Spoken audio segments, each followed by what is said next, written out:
డబ్బు, అనారోగ్యం, ఉద్యోగం, వ్యాపారం, అప్పులతో బాధపడుతున్నారా? వెంటనే జేకేఆర్ గురువు గారికి కాల్ చేసి అపాయింట్మెంట్ తీసుకోండి.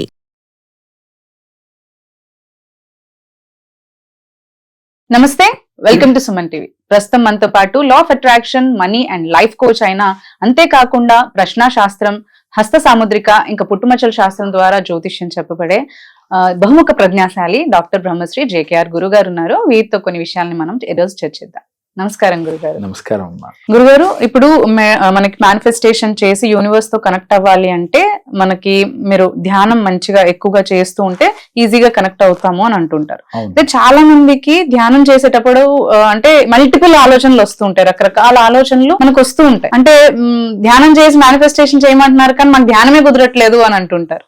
అయితే అలాంటప్పుడు ధ్యానం ఎలా చేయాలి, ఏ టైంలో చేయాలి, ధ్యానం చేసేటప్పుడు మనము ఎలాంటివి అనేవి పాటించాలని అంటారు? అసలు మంచి క్వశ్చన్ అడిగారు. వాస్తవంగా ఏంటంటే ఏది మేనిఫెస్టేషన్ చేయాలన్నా కూడా, విజువలైజేషన్ చేయాలన్నా ముందు ధ్యానం చేయటం నేర్చుకోవాలి. ఇది రానప్పుడు మీకు మేనిఫెస్టేషన్ జరగదు.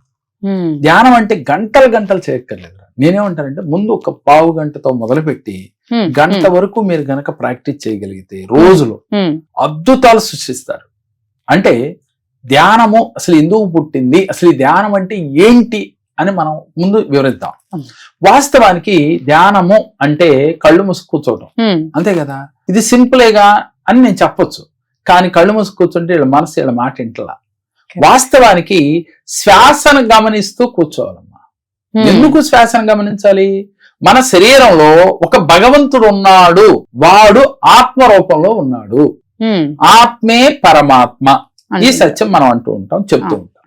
మరి ఆత్మ ఎక్కడుందమ్మా మన శరీరంలో? మీకు తెలుసా? తెలియదు.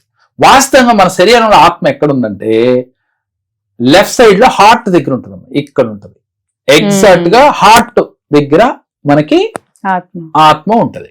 అందుకు ఈ ఆత్మ సాక్షిగా ఇక్కడ చేసి చెప్తాను. మీరు ఎప్పుడైనా గమనించారో? ఈ ఆత్మ ఇక్కడే ఉంటుంది, అంతేగాని తలలోనూ ఎక్కడా ఉండదు ఆత్మ.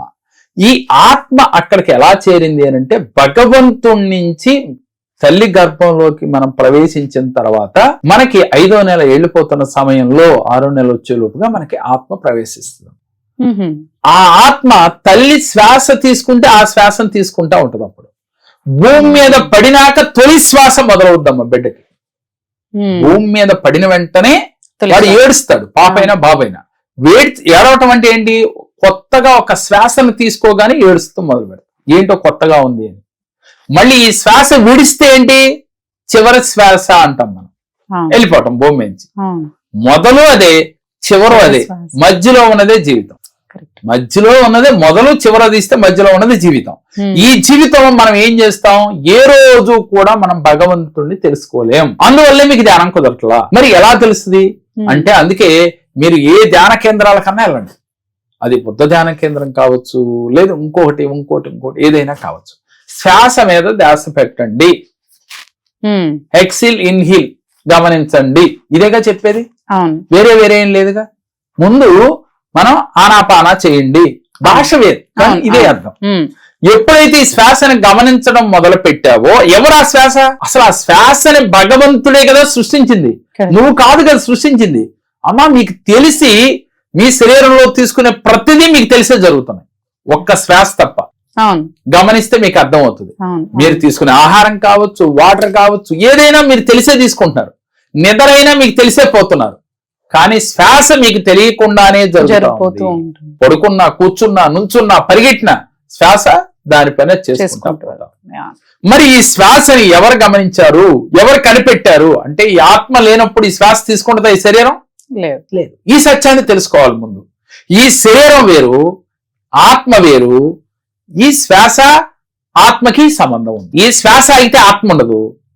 ఈ శ్వాస ఉన్నంతసేపే ఆత్మ ఉంటుంది. ఆత్మే పరమాత్మ. అంటే భగవంతుడు ఎక్కడున్నాడు? ఇక్కడ. కాబట్టి మీరు భగవంతుడు మీలో ఉన్నాడు. మీ శరీరం ఆ భగవంతుడికి దేవాలయం లాంటిది, దాన్ని పాడు చేసుకోవద్దు. ముందు ఎరుకుతో ఉండండి, ఎరుకుతో ఉండి శ్వాసని గమనిస్తూ ఉండండి. సరే, దాన్ని ఎలా ప్రాక్టీస్ చేయాలి సార్ అని అంటే, మీరు ఏ పని చేసినా ఎరుకుతో ఉంటే శ్వాస మీద ధ్యాస నిలబడుతుంది. అన్నం తింటా ఎరుకుతో ఉండాలి, స్నానం చేస్తా ఎరుకుతో ఉండాలి. మీరు ఏ పని చేసినా, అది మంచి చెడు ఏదైనా సరే, దైనందిన జీవితంలో మీరు చేసే ప్రతి పనిలో ఎరుకుతో ఉండాలి. ఒక్క రోజన్నా మీరు ఎరుకుతో ఉన్నారా? వంట చేసేటప్పుడు స్త్రీలు ఎరుకుతో ఉండాలి. ఆ వంట చాలా రుచిగా ఉంటుంది, ప్రయత్నించి చూడండి. కానీ ఎరుకుతో ఉండరే, మా అబ్బాయి స్కూల్కి వెళ్ళాలి, లేదా మా ఆయన ఆఫీస్ 100 టెన్షన్స్ ఉంటాయి వండేటప్పుడు, నేను షూటింగ్కి వెళ్ళాలి అని మీకు ఉంటుంది. ఇదేగా జీవితం. టైం అయిపోతుంది, లేపాలి, రెడీ చేయాలి, ఇవే టెన్షన్స్ గా ఉంటుంది. దీని మూలంగా మీరు ధ్యాసని మనకి శ్వాస పైన పెట్టలేకపోతున్నారు. మీరు అలవాటు చేయవలసిందండి, పిల్లవాడికి చదువుకోవడం ఎలా అలవాటు చేశారో మీరు ఎరుకుతో ఉండటం మిమ్మల్ని మీరు అలవాటు చేసుకోవాలి. ఇది ఈ రోజు నుంచి ప్రాక్టీస్ చేసి ప్రతి పనిలో ఎరుకుతో ఉండటం అలవాటు అయితే ధ్యానం చేయటం చాలా ఈజీ. ఓకే, అంటే అలవాటు ఏదైనా అలవాటే కదా. ఎప్పుడైతే మనసు పెట్టి మీరు శ్వాస పైన పెట్టగలిగారో క్రమక్రమేపీ మీ ఆలోచనలు శూన్య స్థితికి వెళ్ళిపోతాయి. శూన్య స్థితికి వెళ్తే మీలో ఉన్న ఆత్మ మీతో మాట్లాడే స్థితి వస్తాం. అలాంటి స్థితి రావాలంటే 1000 నాడులతో ఉన్న ఈ శిరస్సు, అలాగే కుండలిని మాతలో 1000 నాడులతో కుండలిని మాత ఉంటుంది. 1 సంవత్సరం దాటిన బేబీకి ఈ నుదురు గట్టిపడిపోద్ది, సంవత్సరం లోపు మెత్తగా ఉంటదమ్మా నుదురు. ఎప్పుడు గమనించారు? ఎందుకని? పైన సాక్షాత్తు పరమేశ్వరుడు, కింద కుండలిని మాత దగ్గర పార్వతీదేవి, మధ్యలో వీళ్ళిద్దరు బిడ్డైన ఆత్మ ఉంటది మనిషిలో. వీళ్ళ ముగ్గురు సహాయ సహకారాలతో మనిషి జీవిస్తూ ఉంటాడు. మార్గ మధ్యంలో సంవత్సరం దాటగానే నేను అనేది ఆ బాబులో ఏర్పడుతుంది.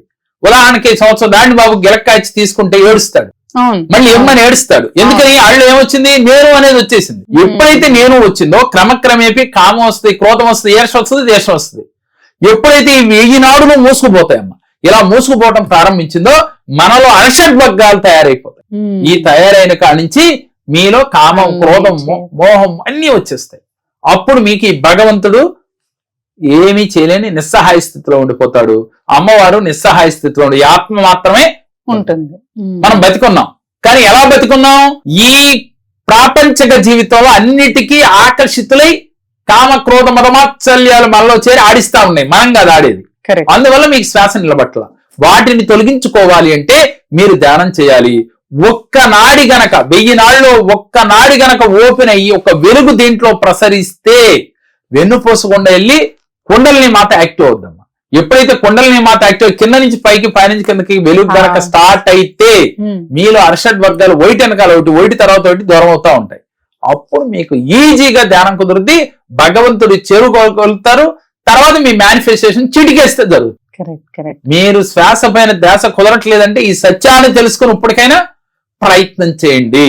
ఎరుకుతో ఉండండి, ప్రతి పనిని ఎరుకుతో ఉండండి. వాటర్ తాగితే ఎరుకుతో ఉండాలి, అన్నం తిన్నా ఎరుకుతా ఉండాలి, స్నానం చేసేటప్పుడు కూడా ఇలా వాటర్ పోసుకుంటూ ఉంటే ఎక్కడి నుంచి ఎక్కడ పడతా ఉన్నాయి, మనం ఏం చేస్తా ఉన్నాం అని ఎరుకతో ఉండాలి. ఉదయం లేచిన నుంచి పొదుక్కునే వరకు ఎరుకతో ఎవరైతే ఉంటారో ఇలా 41 రోజులు ప్రాక్టీస్ చేయటం అలవాటు చేసుకుంటే తర్వాత అలవాటు అయిపోద్దాం. ఈ అలవాటు మీకు ఈజీగా ధ్యానం చేయటం ఈజీ అయిపోద్ది. అలా ఈజీగా కనుక చేయగలిగితే మీకు షట్చక్రాలు ఓపెన్ అవుతాయి, పార్వతీ పరమేశ్వరుల అనుకూలత కలుగుద్ది, మీ ఆత్మ మీతో మాట్లాడటం మొదలు పెడుతుంది. అప్పుడే అంటారు నాలోంచి ఏవో మాటలు వినపడుతున్నాయని. అదే దివ్యాత్మ, అలాగే దివ్య వాణి అంటారు. అంటే మనలో తెలియకుండా ఇది చెయ్యి, అది చెయ్యి అని తెలియకుండా మన మనసు చెప్తుంది అంటారు. మనసు కాదు, లోపల ఉన్న ఆత్మ చెప్తా ఉంటారు. ఆత్మకి కొన్ని 1000 జన్మలు ఉన్నాయి, ఈ జన్మ కాదు. జన్మల యొక్క గత జన్మలు అన్ని కూడా గుర్తుంటాయి మా ఆత్మకి. ఈ బాహ్య ప్రపంచంలోకి వచ్చిన తర్వాత ఈ అర్షడ్ వర్గాలు వచ్చి మనం ఆత్మను సైలెంట్ చేస్తాం, మనం వాటి కంట్రోల్లోకి వెళ్ళిపోతాం. ఎప్పుడైతే ఈ కంట్రోల్లోకి వెళ్ళిపోయామో గతం అంతా మర్చిపోతాం. ఇదే జరుగుతా ఉంది మానవ జీవితానికి. మరి ఎవరైతే మీరు సాధించాలి అనుకుంటే మన దగ్గర జరుగుతున్న క్లాస్ లో ఒకసారి జాయిన్ అయ్యి చూడండి. మీ జీవితాలలో ఎందుకు మేనిఫెస్ట్ చేయలేరు, ఎందుకు ధ్యానం కుదరటం లేదు అనేది ఈజీగా నేర్చుకోవచ్చు. ధన్యవాదాలండి. నమస్కారం. నా పేరు మహేశ్వరి. నేను ఇదివరకు చాలా సమస్యలు ఉండేదాన్ని, కానీ జేకే సార్ దగ్గర వచ్చిన దగ్గర నుంచి కూడా చాలా సమస్యల నుంచి గట్టెక్కాను. నేను అన్ని విధాలా చాలా మంచి జరిగింది నాకు. అందుకే నా పిల్లల గురించి కూడా మళ్ళీ నేను సార్ దగ్గర వచ్చాను.